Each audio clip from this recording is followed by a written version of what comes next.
turned around and I was walking back to my car, and there was a person there, and I couldn't describe them because all I could see was they pointed what looked like a sewer pipe in my face. Hey guys, welcome to Whiskey, Lead, and Steel, Feelings Hurt While You Wait, the official podcast of Aggressive Defensive Solutions. I'm Lee Curling, and with my co-host Rick Sutton. Howdy. And today we're going to talk about predator versus prey mindset. Yeah, that's a subject that is near and dear to my heart. When we first started, when AgDefs all first got started, and we started talking about stuff, and then one of the things that we taught with the Commonwealth Attorney's Office in Virginia Beach years ago. So, as I tell this story, I learn a lot through observation, and then that's one of the things that drives how I teach and what I teach, and how I hypothesize things and figure things out. So, of course, we all know about the Cooper color code and situational awareness and how all that plays into effect. And then one of the things that I picked up over the years, and this is decades ago, back when there was actually music videos on MTV, and in the middle of the night, the only thing that was on was Discovery Channel, right? So I get home from working 7 at night to 3 in the morning, and I get home and be spun up from working, so I end up watching like Animal Planet or Discovery Channel all night. And one of the things that I figured out was you never see lions and leopards attacking each other, right? The whole predator thing. So, and I thought, well, why is that? What's going on here? And I started paying attention to it, and I started looking at it, and I started looking at it from a societal aspect. So, if we follow Dave Grossman's idea that, the vast majority of society are sheep, and then the law enforcement officers are the sheep dogs, and they keep the wolves at bay, and the sheep are scared of the sheepdogs and of the wolves, but the sheepdogs have decided against their nature that they're going to protect the sheep. It goes that way. But the whole concept is some animals look like prey and some animals look like predators. Predators and prey conduct themselves in different manners. And then you look around the animal kingdom, and the thing that I noticed was, okay, 9 times out of 10, a 500-pound lion is going to beat and or kill a 180-pound tom leopard. It's just going to happen. Mm-hmm. So why don't lions hunt leopards? It's easy. It's too expensive, right? Mm-hmm. So a lion goes, well, I could go over there and I could fight and get hurt and possibly killed by hunting this leopard, or I can hunt antelope. I'm gonna get better chance of winning by killing an antelope. Now antelope have their whole thing that they go on, and they conduct themselves differently. But anywhere that you look at that, you don't see wolves hunting bears. You don't typically see bears hunting wolves. You don't typically see one predaceous mammal hunting another predaceous mammal. It's just not something that happens. And as we apply that to society, as we look at that, you don't have to be, you don't have to be a leopard. You don't have to be a lion to keep hyenas away from you. What you've got to do is you've just got to be a hard target, what it comes down to. So if you adopt the prey mentality where you keep your eyes down and you're meek and your shoulders are rolled and you're not paying attention to the world around you and you're not observant, you're an easy target. And the predators in society, the criminal element, they're going to find you an easy target and they're going to come after you. But if you keep your head on a swivel, you keep your head up and you are alert, then even if you're not another bad guy, mm-hmm. right, you're a hard target. You're automatically more difficult to deal with.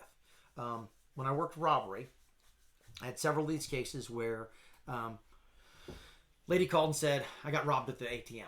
I go, okay, well, what happened? So I go out there and I talk to the lady, and I said, well, what happened? She said, well, I pulled up and there was nobody at the ATM, and I got out and I walked up to the ATM and I got my money, and then I turned around and I was walking back to my car, and there was a person there, and I couldn't describe them because all I could see was they pointed what looked like a sewer pipe in my face, right?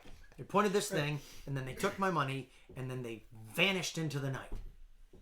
Oh, okay.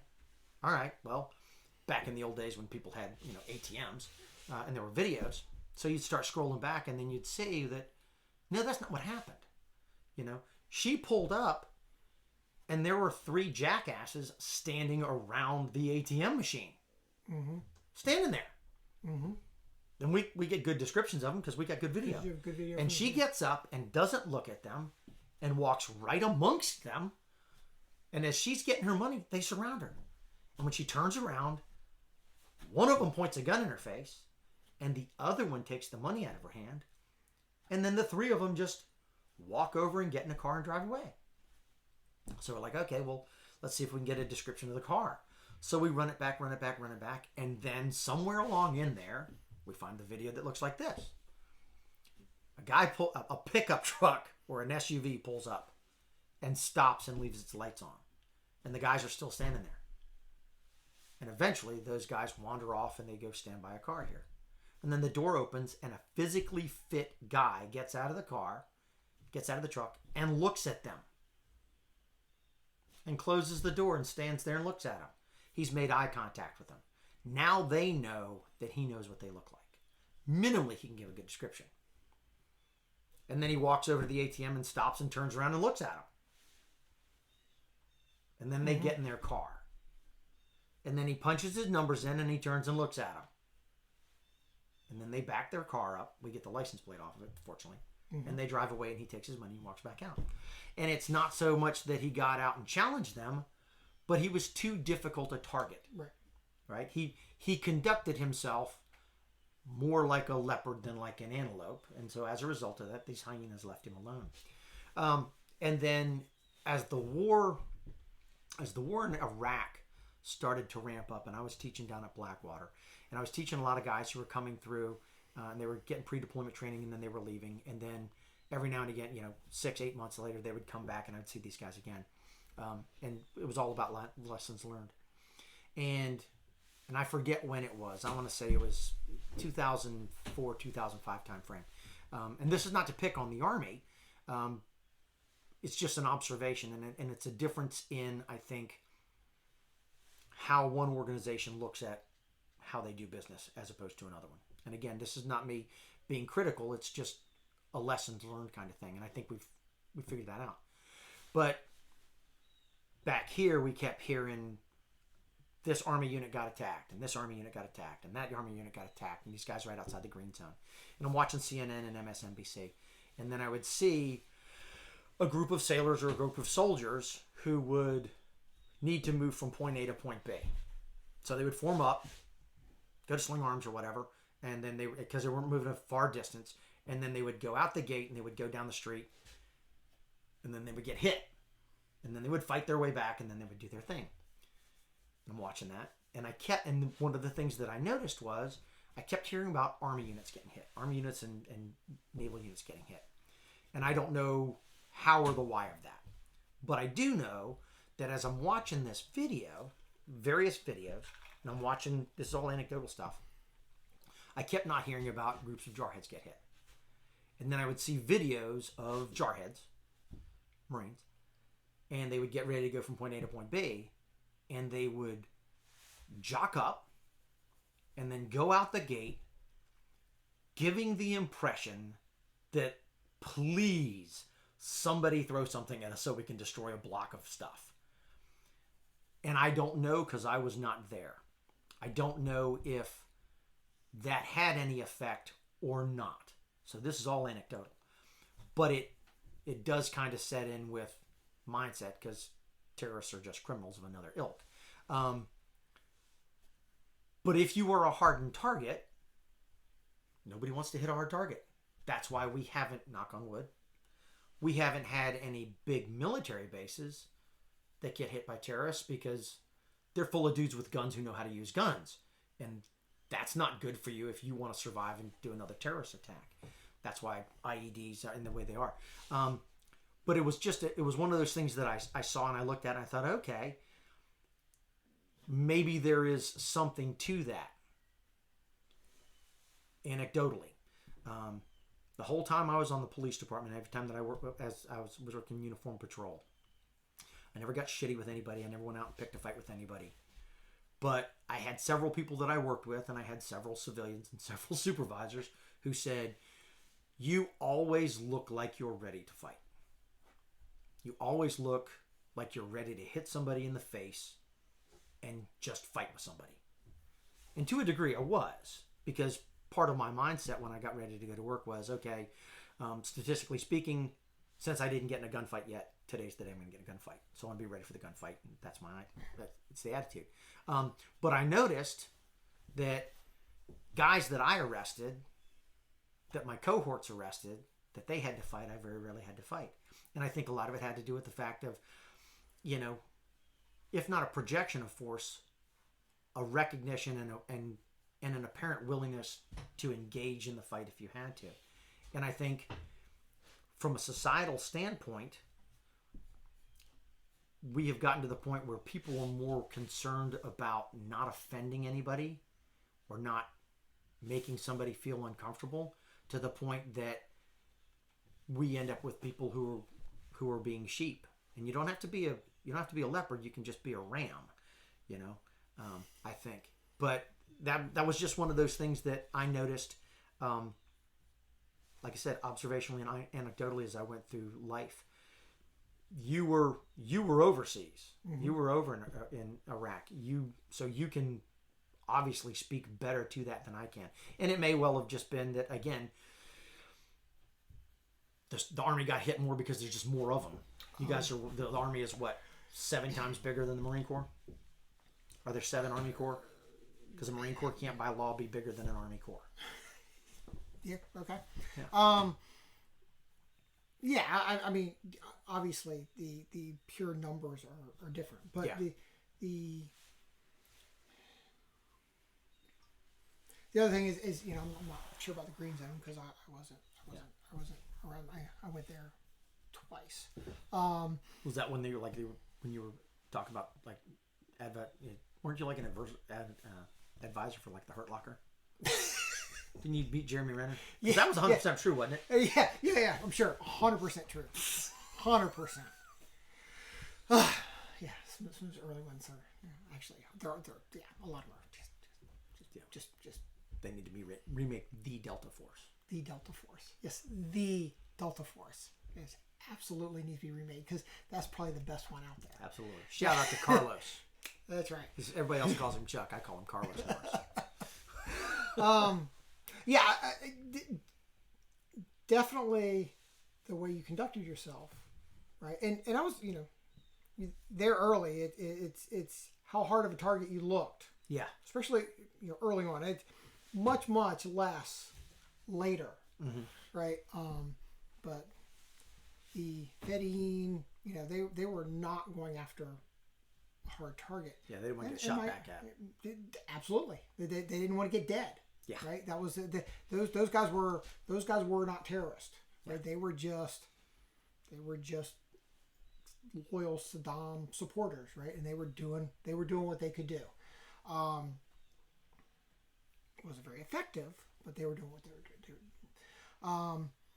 But definitely, the way you conducted yourself, the way you presented yourself. Right, our guys would go down, doing MSR security, and right behind, the convoy gets hit because they're truck drivers. Mm-hmm. Right, we're not gonna shoot at guys that have a 40 millimeter fully automatic grenade launcher on top of their vehicle. Yep. I'm gonna shoot at the guy sitting in a bobtail, not wearing his helmet. Mm-hmm. Right, because what is he gonna do? Yep.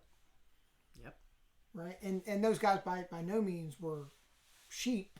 They just had a job. They were truck drivers. Yeah. Right. They got. At one point, they didn't have good convoy security. Nope. And I think as I was rotating out from OIF 1, the first time it was, they were really beginning to ramp up that convoy security. And those types of things, right? When you're in a low intensity combat environment, and there is no forward edge of the battle area, right? There is no line where bad guys are here and good guys are here, right? It is good guys are here, good guys are here, good guys are here. Everything in between is right is maybe wild country. Yep. Right. It's are we allowed to say Indian Territory anymore? I don't know. I think on this one, on this podcast, we can say Indian country. I think the disclaimer is, I mean, we can say pretty much anything because we're whiskey, lead, and steel, feeling hurt while you wait. So you could be, and I don't think it's actually Indian. I think it's Injun Company. If you say it right, INJUN, Injun. I think that's the correct pejorative. I might be wrong. I think he's wrong, but that's beside the point. Anyway, yeah. So the way you presented yourself, definitely, right. We had a problem with some of the Marines that were south of us. They had a camp. They had hot rations, right? Yeah. We sent guys down there to get hot rations. Damn, because, I need to join that Marine Corps. Well, that's we didn't have hot rats. They were the ones. They were a supply. So those guys, they read the Marines from there had the same problem as anybody else, right? Yeah. Because they head out and they're in their 5 tons and they're just they look just as lax, juicy a target as anybody else. Yeah. Right. Now the Marines that left out of there to do patrol the back country, they looked no different than the infantry guys that we had that patrolled the back country. Yeah. That was with our fire base. Yeah. So yeah, it's the way you present yourself. Yeah. You're absolutely right. And I'm sure somebody's gonna be typing away. You said that predators don't attack other predators. What about hyenas? We've seen them attack lions. What about king cobras? King cobras only eat other snakes. Yeah. I said mammalian predators, by the way. So there are no absolutes, right? But that becomes the other thing, right? You do have pack animals that will attack other prey animals, right?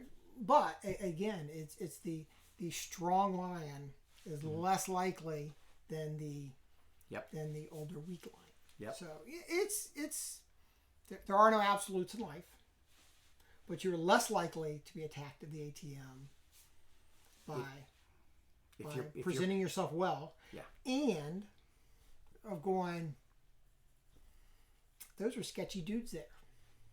Situational awareness. There's another ATM a quarter mile down the road.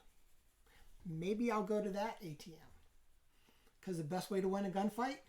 Don't be where the gunfight is. Don't be where the gunfight is. For our Gen Z and millennials, an ATM is a machine that you used to put the equivalent of a Venmo card in, and it would spit cash out.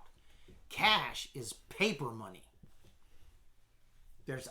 I guarantee there are people who don't know what an ATM is, who live in America.